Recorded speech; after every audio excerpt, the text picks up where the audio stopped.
नमस्कार साथियों, स्वागत है आप सभी का आपके अपने YouTube चैनल ज्ञानम पे। तो आज की जो हमारी वीडियो रहने वाली है, इसका जो मेन हमारा जो एजेंडा होगा वो रहेगा आईबीपीएस के एग्जाम। तो आईबीपीएस हर साल 4 मेन पेपर्स कंडक्ट करता है। IBPS PO, IBPS clerk, RRB PO और आरआरबी क्लर्क। तो ये 4 पेपर्स की तैयारी किस तरीके से हमें करनी है और 2026 के जो हमारे एग्जाम्स होंगे उनकी क्या डेट्स रहेगी और किस तरीके से हमें एग्जीक्यूट करना है अपनी प्रेपरेशन को, वो इस वीडियो में हम डिस्कस करने वाले हैं। तो अगर आप नए हैं तो चैनल को सब्सक्राइब करें, क्योंकि हम इस YouTube चैनल के माध्यम से बहुत सारे नए इनिशिएटिव लेके आते रहते हैं जो कि बैंकिंग और एसएससी दोनों के लिए बहुत बेनिफिशियल आपके लिए होने वाले हैं। तो चलिए दोस्तों, शुरू करते हैं आज की वीडियो।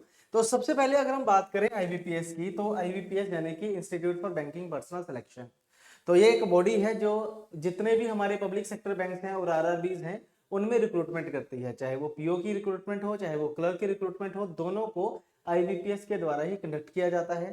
हर साल पेपर होते हैं, हर साल वैकेंसी आती है और हर साल 4 पेपर तो कंडक्ट होने ही होने हैं। तो वीडियो को शुरू करने से पहले मैं इंपॉर्टेंट डेट्स आपके साथ डिस्कस करना चाहूंगा कि कौन सा पेपर कब होगा। अब आईबीपीएस की ना एक खास बात है कि हर साल एक कैलेंडर निकालेगी। जैसे 2026 का कैलेंडर ऑलरेडी आउट हो चुका है और उसमें बताया जाएगा कि कौन सा पेपर कौन सी तारीख को होने वाला है। डेट मेंशन होती है और उसी डेट को ही एग्जाम जो है वो कंडक्ट करवाए जाते हैं। तो जैसे अगर यहाँ पे मैं देखूं तो सबसे पहले हम बात करेंगे जो पब्लिक सेक्टर बैंक्स हैं उनमें पीओ और क्लर्क का पेपर कब होगा। तो यहाँ पे प्रॉपर डेट मेंशन करी गई है कि जो हमारे प्रोबेशनरी ऑफिसर होते हैं जिनको हम क्या बोल देते हैं, पीओ। पीओएमटी मतलब मैनेजमेंट ट्रेनिंग। तो जो हमारे पास पीओ रहेंगे उनके जो पेपर्स होंगे वो कंडक्ट किए जाएंगे। प्रीलिमिनरी एग्जाम यानी कि प्री का पेपर होगा 22-23 अगस्त को। फिक्स है, फिक्स डेट है, ठीक है हमारे पास, ठीक है। उसके बाद जो उसका मेंस का पेपर होगा, मेंस का पेपर होगा 4 अक्टूबर को, और ये पेपर 4 अक्टूबर को ही होने वाला है। और उसके बाद जिसके इंटरव्यूज जो है वो नवंबर महीने, दिसंबर महीने कंडक्ट होते हैं, ठीक है। कई बार जनवरी तक चले जाते हैं इंटरव्यूज, लेकिन यही रेंज रहती है, दिसंबर टू जनवरी इसके पेपर कंडक्ट होते हैं। और 1 अप्रैल को इसका रिजल्ट भी आ जाता है। जैसे आज 31 मार्च है ना, तो 1 अप्रैल को रिजल्ट आ जाता है। पिछले साल 2025 में चेंज हुआ है, क्योंकि आरआरबी को गवर्नमेंट पॉलिसी थी कि one one nation one state one RRB. उस वजह से आरआरबी के पेपर डिले हुए थे और पीओ का पेपर जल्दी हुआ था, ठीक है। तो ये हमारा प्रिलिमिनरी पेपर होगा, ठीक है। ये हमारे पास मेंस का पेपर, उसके बाद इंटरव्यूज और सिलेक्शन भी फाइनल आपका 2-3 महीने के अंदर रिजल्ट आ जाता है। ऐसे ही अगर आपने एमबीए करी हुई है या फिर आपने अगर बीटेक करी हुई है कंप्यूटर साइंस में, आईटी में, इलेक्ट्रॉनिक्स एंड कम्युनिकेशन में, तो आप एलिजिबल हो स्पेशलिस्ट ऑफिसर के लिए भी। इसका जो प्री का पेपर होगा वो होगा 29 अगस्त को, 29 अगस्त को। और इसका जो मेंस का पेपर होने वाला है वो होगा जी 1 नवंबर को। फिक्स डेज होती है, ये चेंज नहीं होंगे कभी भी, ठीक है। और तीसरे नंबर पे आएगा हमारे पास कस्टमर सर्विस एसोसिएट्स, जिनको हम क्लर्क भी बोल देते हैं, ठीक है। जो क्लर्क होते हैं, जो उनकी बात हो रही है। तो आईबीपीएस जो क्लर्क के लिए जो अपना पेपर कंडक्ट करेगा वो करेगा 10 और 11 अक्टूबर। ये मल्टीपल शिफ्ट में होता है, पहली पहली शिफ्ट आई थिंक बताई हुई है इन्होंने। तो मल्टीपल शिफ्ट में पेपर कंडक्ट होते हैं। और जो मेंस पेपर होगा क्लर्क का वो होगा जी 27 दिसंबर को। इसमें इंटरव्यू नहीं होता है, इसमें सीधा फाइनल सिलेक्शन होगा, ठीक है। तो ये इंपॉर्टेंट डेट्स थी हमारे पास, ठीक है। इंपॉर्टेंट डेट्स थी जो आईबीपीएस, पीओएमटी और उसके बाद जो हमारे पास क्लर्क होते हैं उनके बारे में इंफॉर्मेशन दी गई है कि कब प्री का पेपर होगा, कब मेंस का पेपर होगा, ठीक है। उसके बाद अगर हम बात करें आरआरबी की, रीजनल रूरल बैंक, जैसे पंजाब में पंजाब ग्रामीण बैंक है ना, हिमाचल में हिमाचल प्रदेश ग्रामीण बैंक है, हरियाणा ग्रामीण बैंक वगैरह जो भी है, जो ग्रामीण बैंक होते हैं उनकी अलग से रिक्रूटमेंट होती है, जो कि आईबीपीएस ही करता है वो भी, ठीक है। आईबीपीएस ही करता है। तो ये 15th रिक्रूटमेंट है, मतलब 15 साल हो गए इसको। और पीओ को और क्लर्क को करते हुए 16 साल हो चुके हैं। तो जो प्री का पेपर होगा वो होगा 21 और 22 नवंबर को, ठीक है। और जो मेंस का पेपर होगा इसका वो होगा जी 20 दिसंबर को। अब इन्होंने चेंज ही कर दिया है। पहले क्या होता था 2025 से पहले, पहले आरआरबी के पेपर होते थे, फिर पीओ क्लर्क के पेपर होते थे। लेकिन अब उल्टा हो गया, पहले हमारे पीओ के पेपर होंगे, क्लर्क के पेपर होंगे, फिर हमारे पास आरआरबी के पेपर होंगे, है ना। नवंबर महीने 21-22 नवंबर को प्री का पेपर और 20 दिसंबर को होगा हमारा मेंस का पेपर। ये तो हो गया जी हमारे पास ऑफिसर स्केल 1, जिसको हम पीओ भी बोल सकते हैं, प्रोबेशनरी ऑफिसर, ठीक है। उसके बाद आते हैं ऑफिस असिस्टेंट, जो कि क्लर्क होते हैं। ये हम नहीं बात करेंगे क्योंकि इसमें एक्सपीरियंस मांगा होता है। ये स्केल 2, स्केल 3 2 साल और 5 साल का एक्सपीरियंस होता है, तो इनकी हम बात नहीं करेंगे। तो क्लरिकल की बात करते हैं। क्लर्क में क्या रहेगा, जो प्री का पेपर होगा वो होगा दिसंबर के महीने 6, 12 और 13 दिसंबर को इसका पेपर होगा। मेंस का पेपर होगा 30 जनवरी को, 30 जनवरी को, ठीक है। अभी इन डेट का जिक्र मैं आपसे क्यों कर रहा हूं, क्योंकि पेपर जो है वो 5-6 महीने के बाद है, मिनिमम 4.5 महीने के बाद पेपर है। तो ये जो समय है ये बिल्कुल आइडियल टाइम है आपकी तैयारी शुरू करने का। आपके ग्रेजुएशन के पेपर्स भी हो चुके होंगे, तो आप अपनी तैयारी जो है वो यही बेस्ट टाइम है हमारा, अप्रैल महीना, ठीक है। 1 तारीख से तैयारी शुरू कर दो बस, ठीक है। तो उसके बारे में अब हम बात करेंगे कि तैयारी जो हमारा प्रेपरेशन होगा वो कैसे स्टार्ट करना है ना। बच्चे सोचते हैं कि चलो हम कोचिंग ले लेते हैं, ऑफलाइन या ऑनलाइन कोचिंग ले लेते हैं, हमारी तैयारी हो जाएगी। भाई कोचिंग लेने से पहले कुछ चीजें आपको ऑलरेडी पता होनी चाहिए, क्योंकि कंपटीशन बहुत हाई है। अगर हम देखें तो आईबीपीएस, पीओ में, क्लर्क में, इन सभी पेपर्स में लगभग 50 से 60 लाख लोग फॉर्म भरते हैं। वैकेंसी कितनी 15 से 20 हजार रहती है।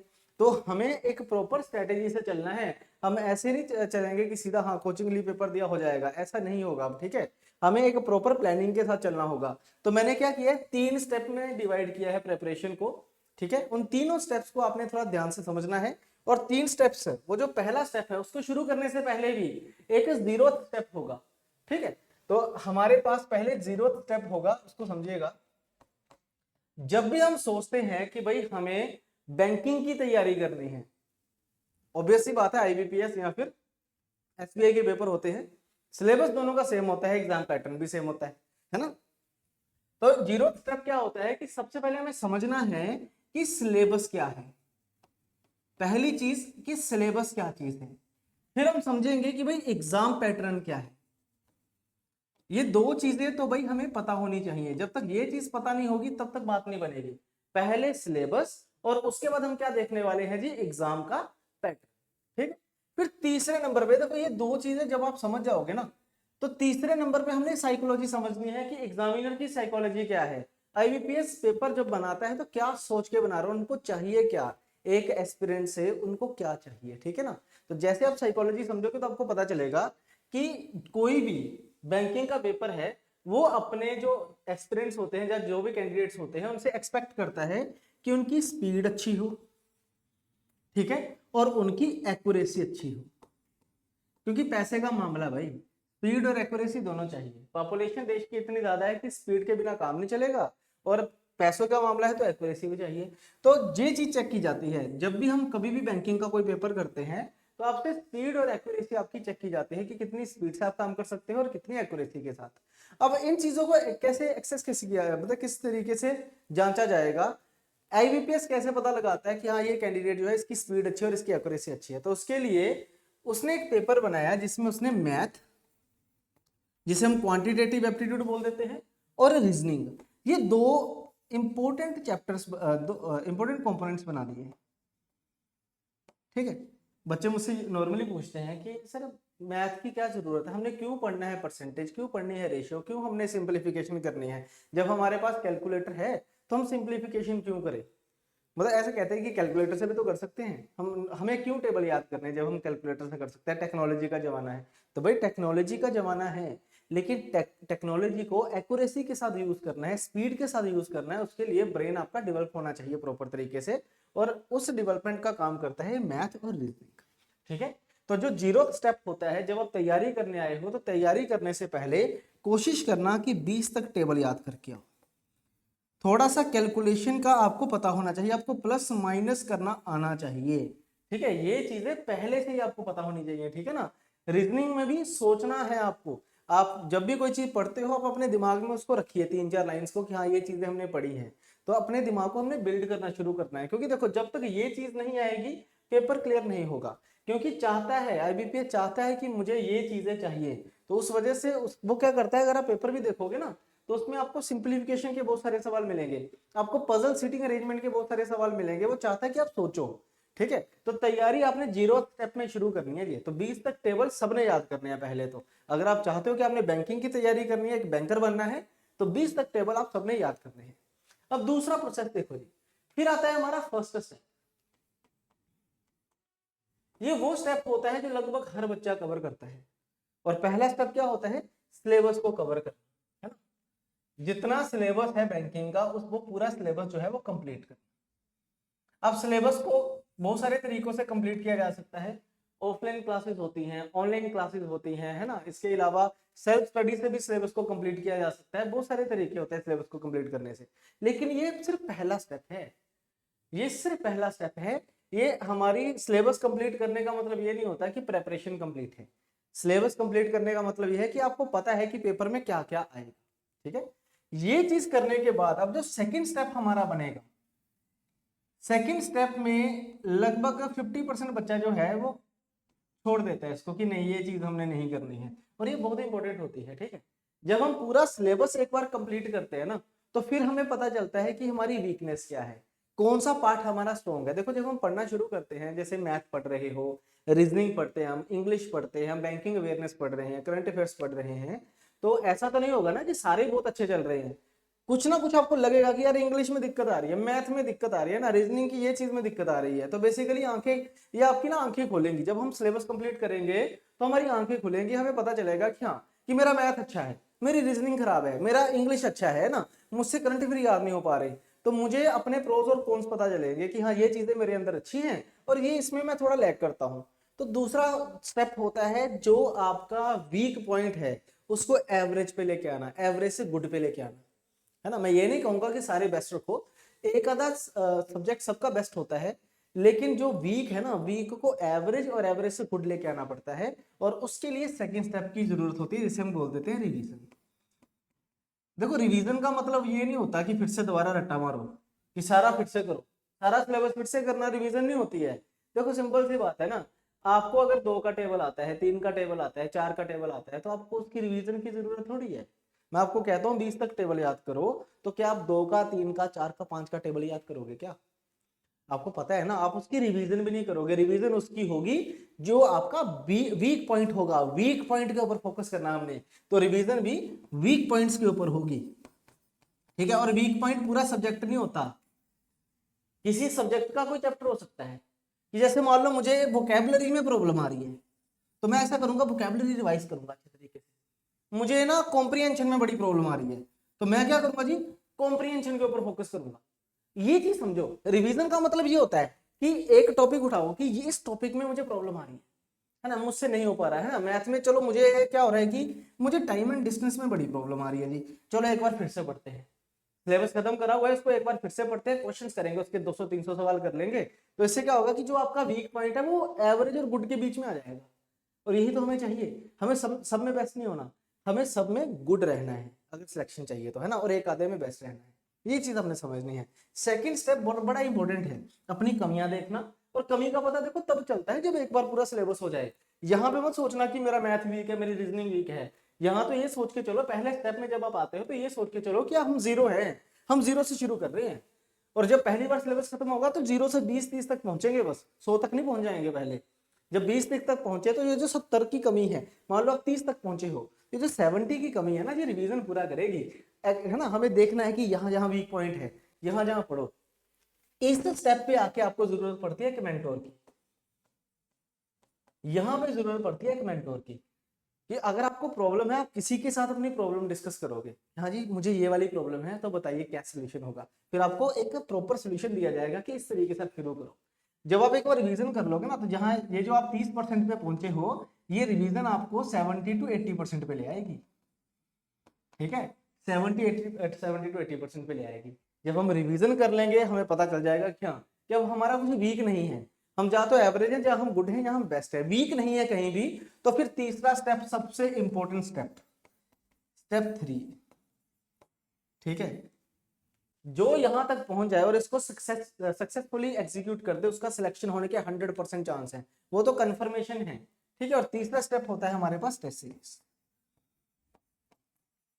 देखो हमें आता तो देखो सब कुछ है, यहाँ हमने पूरा सिलेबस करा, यहाँ हमने वीक पॉइंट्स को अपना डिस्कस किया, ठीक है। अब तीसरी चीज होती है कि जो हमें इतना कुछ आता है उसको 20 मिनट में कैसे करना है। प्री में क्या होता है, 20 मिनट 35 सवाल। अब 20 मिनट में 35 सवाल कैसे करें।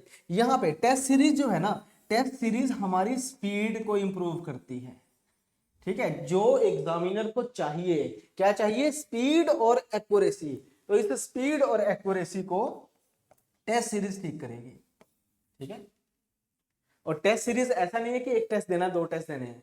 जितने मैक्सिमम हो सके, इसकी कोई लिमिट नहीं है, मैक्सिमम जितना हो सकता है उतने टेस्ट दो। स्टार्टिंग में एक मॉक टेस्ट देंगे, 100 नंबर का पेपर होगा, हो सकता है आपके 30-40 नंबर आए, बाकी 60 सवाल देखो कि कहाँ दिक्कत आ रही है। फिर दूसरा मॉक टेस्ट हो, 15 दिन एक एक मॉक टेस्ट चलेगा, फिर उसके बाद 2-2 मॉक टेस्ट चलेंगे, 3-3 मॉक टेस्ट चलेंगे, और पेपर से 15 दिन पहले तो 4-4 5-5 मॉक भी देंगे हम अपनी पूरी प्रैक्टिस करेंगे। और टेस्ट सीरीज जब हम देते हैं ना, तो ऑटोमेटिकली हमारी स्पीड इंप्रूव होनी शुरू हो जाती है।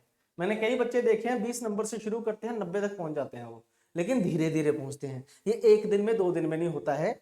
डीमोटिवेट नहीं होना, क्योंकि टेस्ट सीरीज आपको ऐसा लगेगा कि हमें इतना टाइम हो गया तैयारी करते, हमसे सवाल क्यों नहीं हो रहे टाइमली, तो वो आदत नहीं है, आदत बनाएगी टेस्ट सीरीज। और टेस्ट सीरीज अगर आप अच्छी करते हो तो पेपर में भी आपको ज्यादा दिक्कत नहीं होगी, स्ट्रेस नहीं होगा, आप अच्छे से पेपर भी अपना कंप्लीट कर पाओगे। ठीक है, तो ये हमारे पास 3 स्टेप का मंत्रा होता है। 0 स्टेप तो बस समझना होता है, लेकिन जो पहला, दूसरा, तीसरा स्टेप होता है बड़ा क्रूशियल स्टेप होते हैं। पहला स्टेप हर कोई करते हैं, 0 भी कोई नहीं करता, ये वाला स्टेप भी इसके साथ ही चलता है कईयों का, तो ये तो सभी कर लेते हैं, लेकिन आगे क्या करना है उसके लिए बड़ी प्रॉब्लम होती है। तो अगर आप भी बैंकिंग की तैयारी कर रहे हो तो आप हमारे नंबर्स पे कॉल करिए, ये पूरा प्लान हम आपको कस्टमाइज करके देंगे कि किस तरीके से अपनी तैयारी शुरू करनी है। सेक्टर 34 चंडीगढ़ में हमारा सेंटर है, ज्ञानम के नाम से। आप विजिट करिए, अगर आपने बैंकिंग की तैयारी करनी है तो आप विजिट करिए, मुझसे मिलिए, मैं पूरा प्लान आपका बना के दूंगा और मिलके इस एग्जाम को क्लियर करेंगे। तो आई होप आपको ये वीडियो अच्छी लगी होगी। बाकी कोई भी अगर इश्यू आता है तो डिस्क्रिप्शन में हमारा नंबर गिवन है, मैं यहाँ पे भी लिख देता हूँ, 9117343434। आप कॉल करिए, विजिट करिए सेक्टर 34 चंडीगढ़, ज्ञानम नाम से, SU नंबर 91 92 93, ये हमारा एड्रेस है। ठीक है, सेक्टर 34A, पिकार्डी थिएटर की बैक साइड पे है, तो आप मुझसे मिल सकते हो यहाँ हमारे इसमें आके, इंस्टीट्यूट में आके। ठीक है, तो आज की वीडियो में यहीं पे खत्म करता हूँ, मिलते हैं नेक्स्ट सेशंस में, तब तक के लिए thank you very much, bye bye, thank you.